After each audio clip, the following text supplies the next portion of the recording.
Indonesia. Selanjutnya, saya panggilkan kawan-kawan dari Konfederasi Kasbi agar naik ke mobil komando dan menyampaikan orasi politiknya. Beri aplaus untuk kawan-kawan dari Konfederasi Kasbi.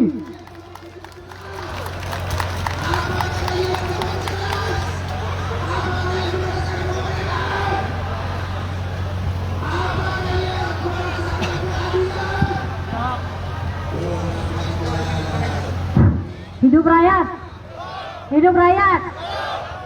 Ada yang lemes, belum makan ya? Iya, kalau calon pemimpin yang jujur begitu. Jangan sampai seperti yang ada di kekuasaan hari ini, selalu berdusta terhadap rakyatnya.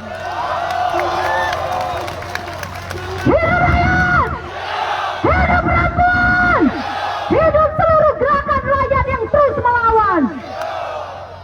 Pertama-tama, coba tepuk tangan sekencang-kencangnya atas apresiasi dan hormat kita pada rakyat.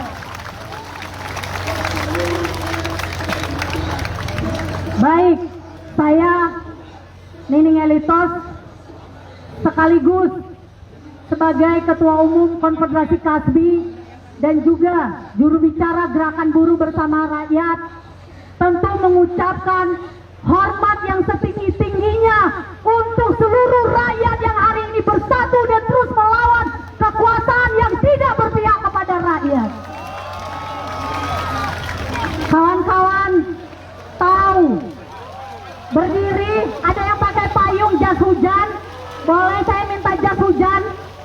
Karena inilah bentuk konkret dari perjuangan kita secara bersama-sama kawan-kawan.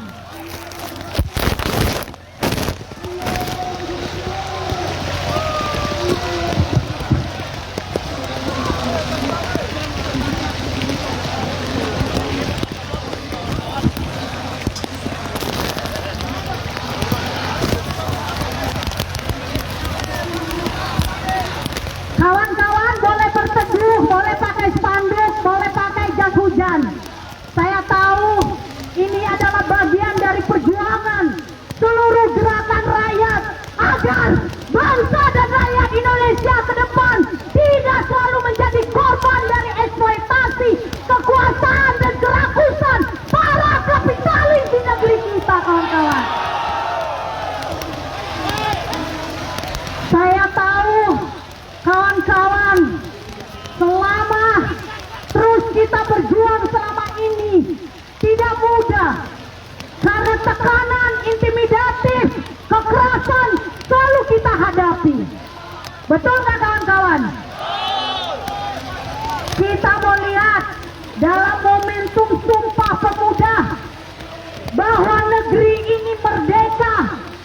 Kaum muda punya peranan yang besar, mulai dari pelajar, mahasiswa, petani, masyarakat pengangguran, terus melakukan upaya-upaya perjuangan untuk pembebasan bangsa dan rakyat Indonesia, kawan-kawan.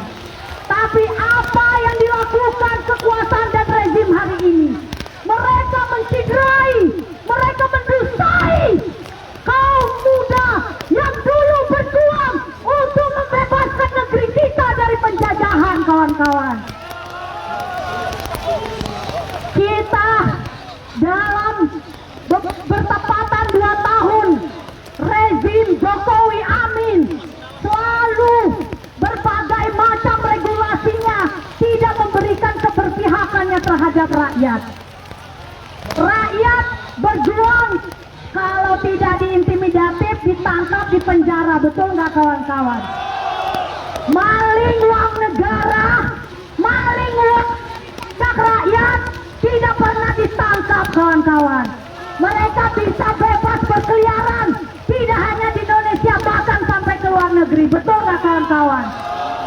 Di samping kita sedang berjuang undang-undang Omnibus Law Cipta Kerja, buruh-buruh pabrik perempuan, laki-laki yang menjadi korban PHK sepihak, menjadi korban kekerasan, bahkan sampai korban pelecehan seksual pun dibiarkan begitu saja. Undang-undang yang tidak kita kehendaki diketuk palu. Betul nggak kawan-kawan? Wakil rakyatnya juga bersama-sama dengan pemerintahnya seolah-olah tidak mendengar, tidak melihat, bahkan pura-pura buta apa yang dihadapi oleh rakyat. Betul nggak kawan-kawan? Kita menghendaki ada undang-undang perlindungan terhadap para perempuan korban kekerasan, tapi negara melahirkan undang-undang Omnibus Law Cipta Kerja. Itu apa artinya kawan-kawan? Artinya pemerintah kita memang tidak akan pernah mengedepankan apa yang menjadi kepentingan rakyat mayoritas. Mereka hanya mengedepankan kepentingan segelintir orang untuk mengeksploitasi sumber daya manusia dan sumber daya alam kita, kawan-kawan. Mulai dari persoalan perampasan tanah, persoalan tanah rakyat di berbagai macam, di ujung-ujung pelosok, bahkan sampai di kota-kota, atas nama kepentingan pembangunan, sejatinya mengorbankan kemanusiaan yang seharusnya tidak boleh terjadi di negeri kita, kawan-kawan. Apalagi kalau kawan-kawan lihat katanya BPJS dulu itu untuk jaminan sosial terhadap rakyatnya. Mau ada perbaikan agar tidak banyak birokrasi.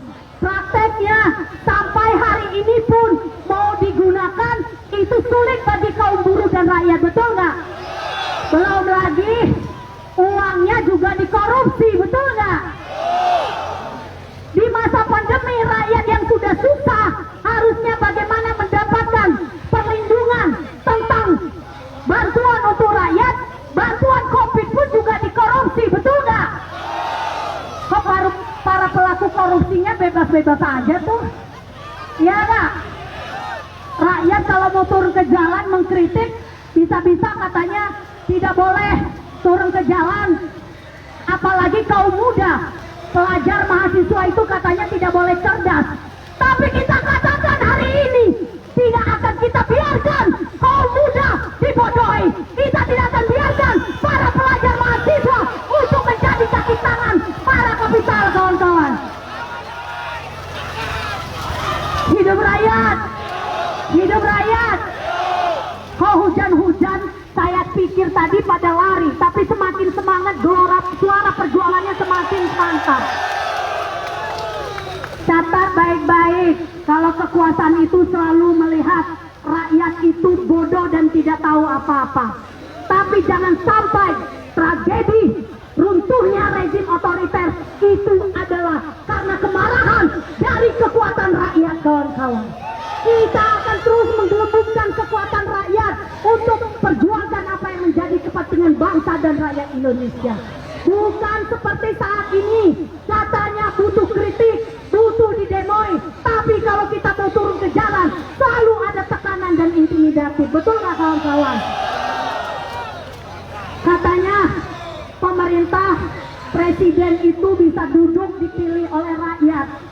Tapi saya mau tanya, kalau melahirkan kebijakan-kebijakan regulasi, mendengarkan suara rakyat nggak? Tidak ya?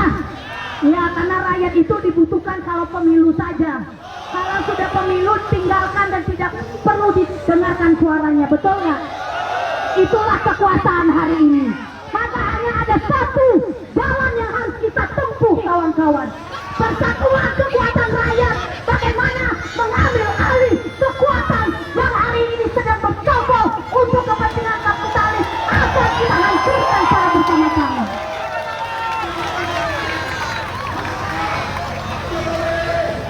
Kawan-kawan, saya mau tanya, mahasiswa, pelajar, perempuan, miskin kota, masyarakat sipil lainnya, karena kalau kita turun ke jalan, katanya yang selalu mengganggu kepentingan umum. Tapi kalau orang, hanya segelintir orang, merampas untuk kepentingan perut, apakah itu tidak jauh lebih mengorbankan kepentingan umum, kawan-kawan? Betul nggak? Iya, benar itu. Jadi tidak usah kita ini dianggap dibangun stigmatisasi pembangkang. Kami tidak akan pernah mengkritik kekuasaan kalau kekuasaan menjalankan mandat konstitusi negara kita, kawan-kawan. Kita tidak akan turun ke jalan kalau kekuasaan dan pemerintah dan wakil-wakil rakyat menjalankan mandat konstitusi negara kita, kawan-kawan. Konstitusi kita menjamin bagaimana kesejahteraan, bagaimana pemerataan, bagaimana persoalan pendidikan, bagaimana persoalan pendapatan, bagaimana persoalan perumahan, bagaimana rakyat bisa mengkritik turun ke jalan. Tapi saat ini kita selalu dianggap orang yang membangkang, kita selalu dianggap kelompok anarkisme, kita selalu dianggap orang yang tidak tahu diri. Kita katakan yang tidak tahu diri dan tidak malu itu adalah kekuasaan yang membiarkan penindasan, penghinapan terhadap rakyat dan bangsa Indonesia, kawan-kawan. Hidup rakyat! Hidup rakyat! Persatuan! Persatuan! Persatuan! Persatuan! Buruh tani mahasiswa! Buruh tani mahasiswa! Baik, saya akan mengakhiri orasi politik kita dan kita katakan tidak akan pernah tunduk kepada kekuasaan yang terus menindas dan menghisap rakyat, kawan-kawan. Lakukan konsolidasi di berbagai macam kota dan daerah. Kita akan kembali ke medan juang di berbagai macam kota dan daerah agar kekuatan ini tunduk dan patuh menjalankan apa yang menjadi mandat dari konstitusi negara kita. Bukan tunduk menjalankan kepentingan oligarki, bukan tunduk menjalankan kepentingan investasi, tapi persoalan aspek kemanusiaan itu selalu diabaikan, kawan-kawan. Betul nggak, kawan-kawan? Baik, sekali lagi tepuk tangan sekeras-kerasnya agar gedung di sana bergetar. Baik, selamat sore. Wabillahi taufiq wal hidayah. Wassalamualaikum warahmatullahi wabarakatuh. Dan salam sejahtera buat kita semua. Jaga kesehatan, jaga terus kawan-kawan kita. Jangan sampai ada satupun kawan kita hilang setelah aksi ini, kawan-kawan. Baik, selamat sore. Salam sejahtera buat kita semua.